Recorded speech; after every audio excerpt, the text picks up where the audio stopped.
Alhamdulillahi Rabbil Alameen. Wassalatu wassalamu ala Sayyidil Mursaleen. Amma ba'ad. A'udhu billahi minash shaitani rajim. Bismillahir Rahmanir Rahim. Salatu wassalamu alayka ya Rasulallah. Wa ala alika wa ashabika ya Habiballah. As-salatu wassalamu alayka ya Nabiyallah. وَعَلَىٰ آلِكَ وَأَصْحَابِكَ يَا نُورَ اللَّهِ. My dearest Islamic brothers and Islamic sisters, this speech, The Devastations of Music, was delivered by Shaykh-e-Tariqat, Amir Ahl-Sunnat, founder of Dawat-e-Islami, Hazrat Allama Maulana Muhammad Ilyas Qadri Razvi, Damat Barakatum Aliyah. Then it was presented in a booklet form in the Urdu language.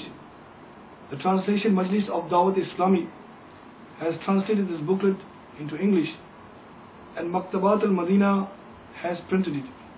Inshallah Azza wa Jal, I will present the same speech to you in the English language, Inshallah Azza wa Jal. In Tirmidhi Sharif, it mentions that our Pyare Aka Madine wale Mustafa sallallahu ta'ala alayhi wa sallam has said, the closest person to me on the day of Qiyamah will be the one who recites Durood-e-Pak upon me in the most. Sallu ala al-Habib sallallahu ta'ala ala Muhammad sallallahu alayhi wa sallam. Salatan wa salamun alayka ya Sayyidi ya Rasulallah wa ala alika wa ashabika ya Habiballah. Hazrat Sayyidina Allama Jalaluddin Suyuti Ash-Shafi radiyallahu ta'ala anhu, he narrates in Shahr al-Sudur that once a man who lived close to the Qabristan, he arranged a party for his son's marriage. There was a lot of dancing and singing the entire night.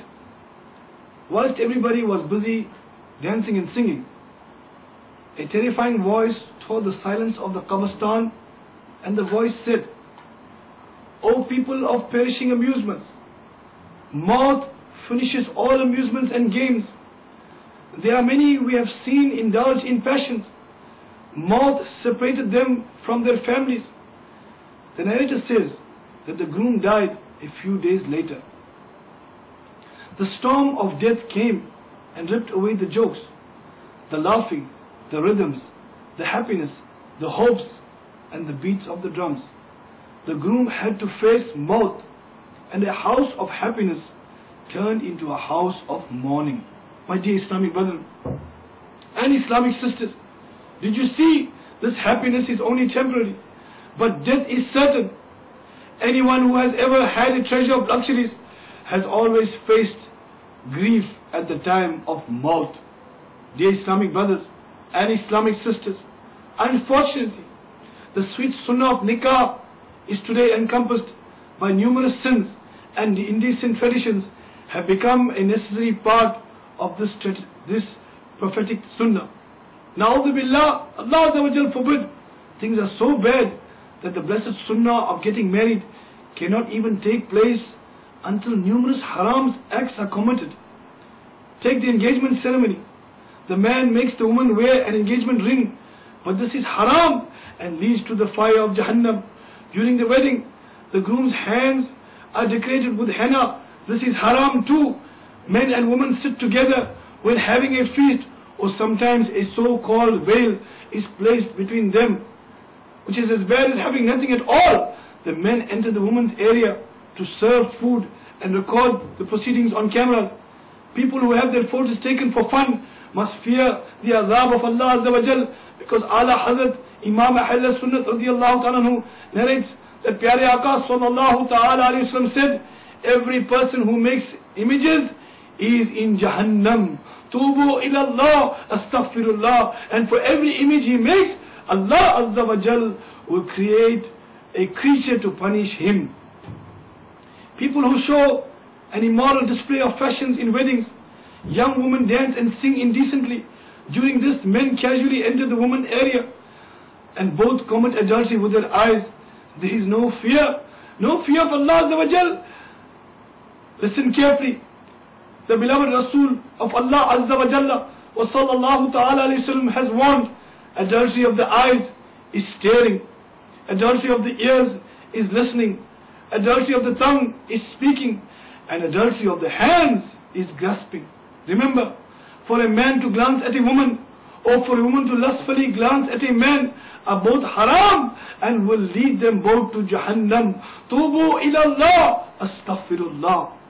My dear Islamic brethren and Islamic sisters, men who look at women and women who lustfully glance at men should have pity on their weak bodies and frighten themselves from the adhab of Allah Azza wa Jal. There is a very long hadith Mubarak, Shahr al-Sudur, which mentions that Pyare Aka sallallahu ta'ala alayhi wa sallam said, then I saw people with nails hammered into their eyes and ears. On inquiring the reason for this, I was told that Ya Rasulullah Azza wa Jalla wa sallallahu ta'ala alayhi wa sallam, they looked at what you did not look at, and they listened to what you did not listen to. My dear Islamic brothers and Islamic sisters, tremble with the fear of Allah Azza wa Jalla. Make tawbah to the merciful Allah Azza wa Jalla and beg Him for His mercy.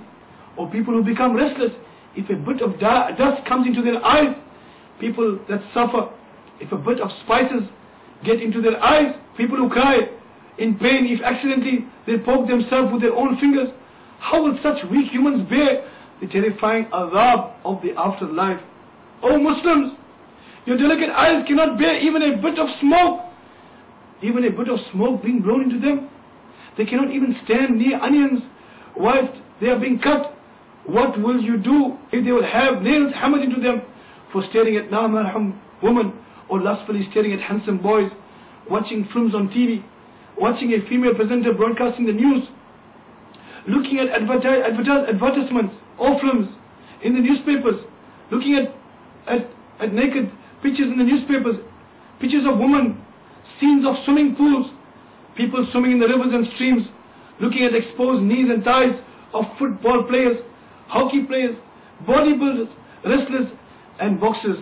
Islamic sisters should also think, what if they have nails hammered into their eyes for lustfully looking at na-marham men, even if it's one's paternal aunt's husband, maternal aunt's husband, brother-in-law, paternal or maternal cousins, and looking at pictures of men in newspapers, watching films and dramas on the TV and the internet, or watching na-marham men broadcasting the news on the TV. There is probably not a single wedding these days that is held without having the wedding procession recorded on the video or played with music. If you try to tell someone, usually they hear the reply, what are you talking about? Allah Azza wa Jal has shown us happiness of our first daughter's wedding, and you expect us not to play music? Everything is permissible on these occasions. Na'udhu billah, Allah Azza wa Jal forbid. You fools. On such occasions a man ought to thank his Lord Allah Azza wa Jal, so that his joys are prolonged, not disobey Allah Tabarak wa Ta'ala. What if the curse of disobedience causes the one and your only daughter to fall out with her husband and run back home only days after her nikah? What if another 8 days later she receives a letter saying that she has been divorced 3 times?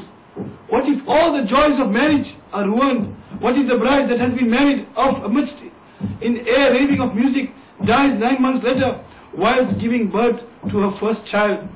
Those of you who have committed the sin of playing music in the joy of a wedding, listen carefully. A hadith Mubarakah, it is mentioned that 2 sounds are cursed in both worlds. The first sound is music in the times of joy and screaming at the times of grief. Unfortunately, the spirits of Muslims are now dying out. Modest eyes have been veiled by ignorance. Modesty has died and has been buried. People are rejoicing instead of feeling remorse when committing sins. The sins of dancing and listening to music are so common now that each and every child is crazy about them. On every single street, kids are seen dancing foolishly, flicking their arms and shaking their legs, because all day long they have been watching immoral dancing scenes in films, and their parents, instead of telling them off, enjoy watching them and encourage them even more. When people are